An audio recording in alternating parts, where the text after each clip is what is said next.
Hare Krishna. So today I want to take you back to the very first moment of the Bhagavad Gita, the moment when the greatest spiritual dialogue in history was about to begin.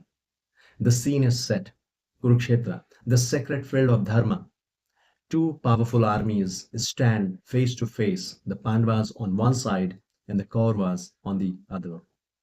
The conch shells are about to blow, hearts are heavy with emotion, and the world is about to witness the battle between righteousness and selfishness.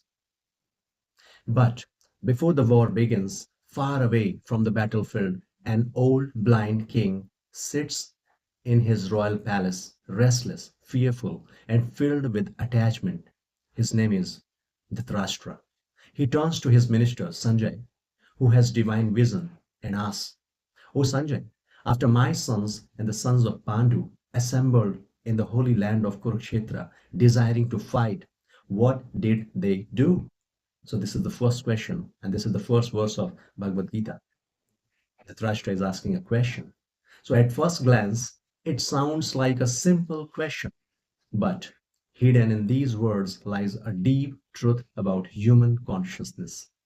Dhritarashtra's blindness was not just physical, it was the blindness of attachment and selfish love.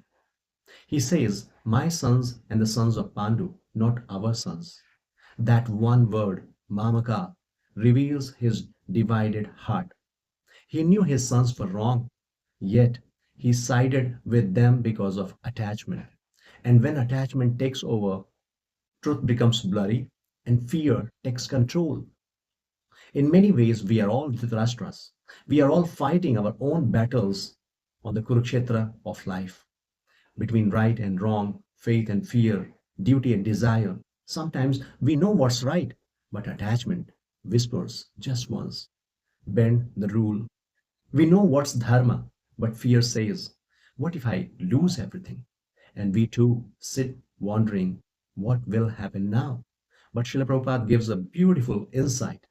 Kurukshetra is called Dharma Kshetra, the field of righteousness. That means wherever there is dharma, truth, devotion, and Krishna, the divine energy of the place itself supports the righteous side. Even though Dhritarashtra's heart was impure, the holy land of Kurukshetra would still favor truth. And this teaches us something profound, that when we place ourselves in a spiritual environment, in satsanga, in kirtan, in Gita study, our own heart begins to shift toward dharma. So, what can we learn from this first verse of Bhagavad Gita? Number one, attachment blinds intelligence. Like Dhritarashtra, our attachments to people, power, or pleasure makes us justify wrong actions. Number two, association determines destiny. When we surround ourselves with holy vibrations and devotees, our consciousness awakens. Number three, real battle. The real battle is within. The Pandavas and Kauravas are not just families, they are forces within our own heart. That fight is going on between positivity and negativity. Number four, fear disappears when we align with Krishna. Peace comes when we take the side of truth, not comfort. And so the Bhagavad Gita begins not with Krishna's words, but with Dhritarashtra's confusion, to remind us that every journey of transformation begins with a question. When we begin to ask, what is the purpose of my life? Am I living truth? Am I living in truth or attachment? That's when Krishna's guidance begins to awaken within our heart. Because every battlefield of confusion can become a field of enlightenment when we allow Krishna to guide us. So today, my dear listeners, pause for a moment and ask yourself, what is my Kurukshetra? Am I fighting for truth or being blinded by attachment? If you want to understand how to win this inner war, how to balance life with the spiritual strength, I invite you to join our Transcendental Happiness Circle, where we study the Bhagavad Gita as it is, apply it in day to day life, and grow together on the path of Krishna consciousness.